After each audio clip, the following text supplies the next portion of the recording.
Pada kesempatan kali ini, kami akan mempresentasikan tentang konversi energi surya dengan contoh penerapannya yaitu menggunakan panel surya.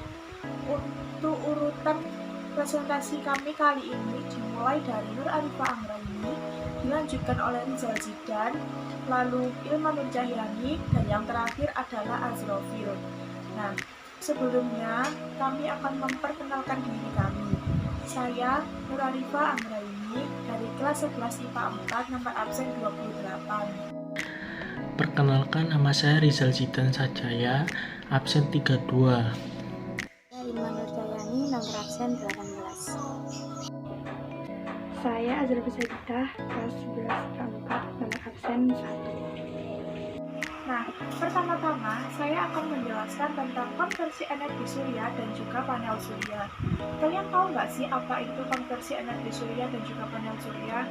Nah, konversi energi surya adalah perubahan energi surya menjadi energi lain. Sedangkan panel surya adalah sebuah sistem yang dapat digunakan untuk mengubah energi cahaya matahari menjadi energi listrik dengan menggunakan prinsip yang disebut efek fotovoltaik. Energi listrik yang dihasilkan akan disimpan ke dalam sebuah baterai, kemudian digunakan untuk mengoperasikan perangkat elektronik sesuai dengan kebutuhan listriknya. Lalu, mengapa sih kita kok perlu ya memakai panel surya ini? Nah, panel surya tidak memancarkan emisi gas rumah kaca yang berbahaya seperti dalam pembakaran bahan fosil. Jadi, pemakaian surya tidak memberikan kontribusi terhadap dampak perubahan iklim. Tentu saja, dalam penggunaan panel surya ada kelemahan dan juga kelebihan. Pertama-tama saya akan menjelaskan tentang kelemahan dari panel surya ini. Kelemahan dari panel surya adalah biaya awal yang tinggi. Karena panel surya ini terbuat dari bahan yang mahal, bahkan dengan penurunan harga yang terjadi hampir setiap tahun. Harganya masih terasa mahal. Panel surya juga perlu untuk ditingkatkan efisiensinya. Lalu, apa sih kelebihan dari penggunaan panel surya ini? Kelebihannya pertama, sistem pembangkit listrik tenaga surya sama sekali tidak menggunakan bahan bakar. Yang kedua, sistem pembangkit listrik tenaga surya tidak mengeluarkan suara atau bunyi apapun, serta tidak menimbulkan polusi. Dan yang terakhir, sistem pembangkit tenaga surya hanya memerlukan sedikit perawatan, dan panel surya dapat bertahan dari 15 sampai 25 tahun. Nah, sekian penjelasan saya. Lalu materi selanjutnya akan dilanjutkan oleh Rizal Zidan Sajaya. Saya akan melanjutkan materi dari Arifah. Panel surya terdiri dari dua lapisan silikon yang tertempel. Kedua tipe silikon ini dinamakan sesuai dengan kandungan elektron yang di dalamnya, yaitu N untuk negatif dan P untuk positif. Keduanya memiliki sifat semikonduktor karena kedua silikon yang dihubungkan ini memiliki dua kutub yang berbeda, maka secara otomatis dihubungkan keduanya akan menghasilkan medan listrik. Elektron yang terpapar oleh sinar matahari akan bergerak dan menghasilkan arus listrik. Sinar matahari yang mengenai silikon tipe N akan membuat elektron negatif menjadi berlimpah dan mengalir ke silikon tipe P yang bermuatan positif. Hasil pertemuan ini akan menghasilkan listrik yang berlebih sehingga digunakan untuk keperluan sehari-hari dan disimpannya. Panel surya juga memiliki lapisan anti-reflektif yang menahan sinar matahari yang datang sehingga tidak terpantul kembali. Panel inilah yang membedakannya dengan material lain. Jadi, walaupun sekilas terlihat seperti kaca, namun tidak ada energi yang terpantul kembali. Sistem inilah yang dinamakan fotovoltaik. Sistem ini berasal dari kata foto yang berarti cahaya dan volt yang berarti tegangan listrik. Maka sistem fotovoltaik adalah mengubah energi cahaya menjadi energi listrik. Panel surya juga tidak bekerja sendiri untuk menyimpan energi listrik yang sudah dihasilkannya.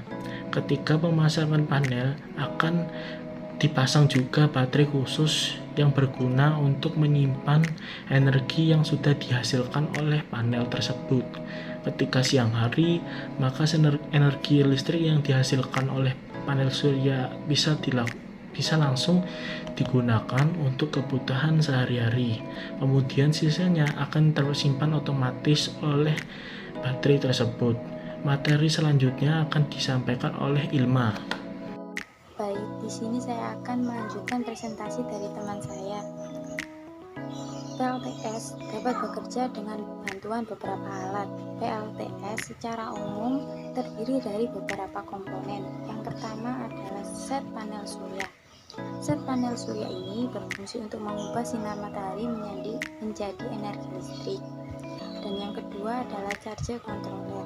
Charge controller ini digunakan untuk pengisian daya baterai. Yang ketiga adalah baterai. Baterai digunakan untuk menyimpan kelebihan energi listrik yang digunakan pada malam hari pada saat panel surya sudah tidak beroperasi. Ada beberapa sistem yang tidak menggunakan baterai, contohnya seperti sistem on-grid atau sistem yang menggunakan semua energi listrik dengan segera. Yang keempat adalah AC/DC inverter.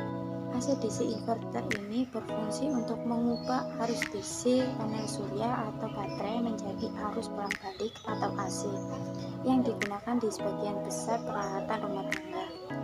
Selain beberapa komponen tadi, ada juga PLTS juga membutuhkan beberapa peralatan lainnya seperti kabel, koneksi, terus mounting bracket, dan sensor temperatur, dan lain-lainnya. Presentasi selanjutnya akan dilanjutkan oleh teman saya, Asrofil Sakita. Halo, oke, sekarang saya akan menjelaskan bahasan selanjutnya, yaitu mengenai cara kerja PLTS on-grid dan PLTS off-grid. Nah, PLTS sendiri merupakan penerapan dari panel surya. Jadi, ketika komponen-komponen yang telah disebutkan sebelumnya tadi digabungkan, maka akan terbentuk suatu sistem pembangkit listrik tenaga surya. Nah, bedanya PLTS on-grid dan PLTS off-grid itu adalah PLTS on-grid harus terhubung dengan jaringan PLN selama 24 jam. Jadi, yang menggunakan PLTS on-grid adalah lokasi-lokasi yang memang selama 24 jam terhubung dengan jaringan PLN. Contohnya seperti lokasi perkotaan. Sedangkan yang menggunakan PLTS off-grid adalah jaringan yang tidak memiliki sambungan PLN selama 24 jam. Dan PLTS off-grid menggunakan baterai untuk menyimpan daya cadangannya. Oke, sekarang kita masuk ke cara kerja PLTS off-grid.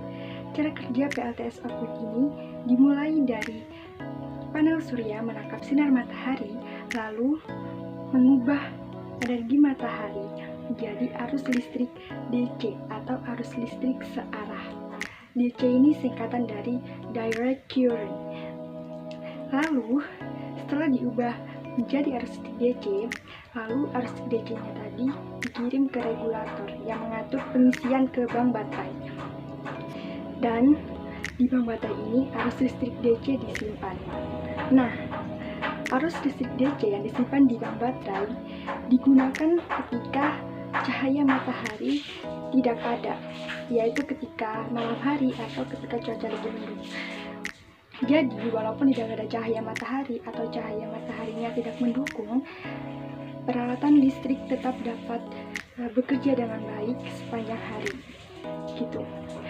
Lalu, setelah tadi bank baterai menyimpan arus listrik DC, inverter menarik arus listrik dari bank baterai dan mengubah arus listrik DC atau arus listrik searah menjadi arus listrik bolak-balik atau arus listrik AC.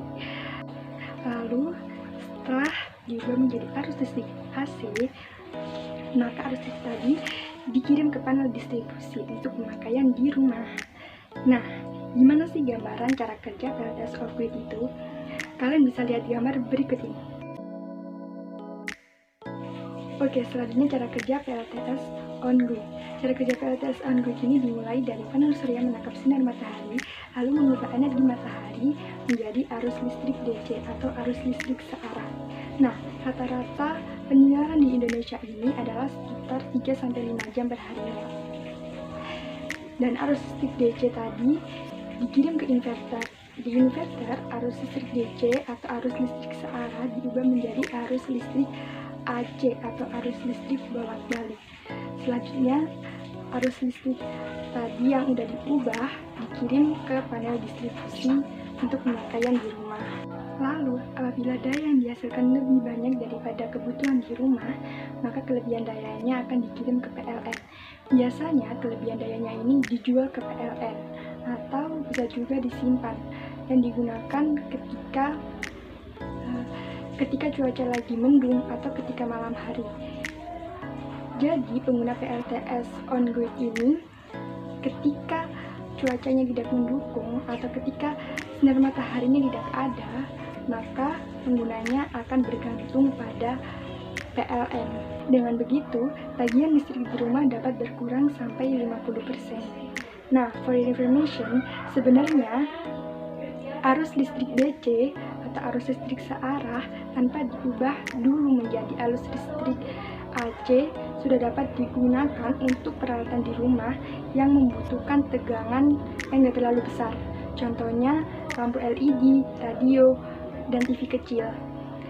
Tetapi agar peralatan di rumah baik yang tegangannya kecil atau tegangannya besar dapat berjalan atau dapat berfungsi dengan baik, maka sebaiknya arus listrik DC tadi diubah dulu menjadi arus listrik AC. Oh ya, kalau kalian mau tahu gimana sih gambaran cara kerja PLTS on grid ini, kalian bisa lihat gambar berikut ini. Hai, buat kalian yang udah nonton video ini, kalian bisa menanyakan mengenai materi yang kalian bahas kalau kalian belum paham. Jangan lupa, kritik dan saran kalian juga kalian butuhkan. And thank you for watching. Semoga video ini bisa bermanfaat buat kalian semua. Wassalamualaikum warahmatullahi wabarakatuh.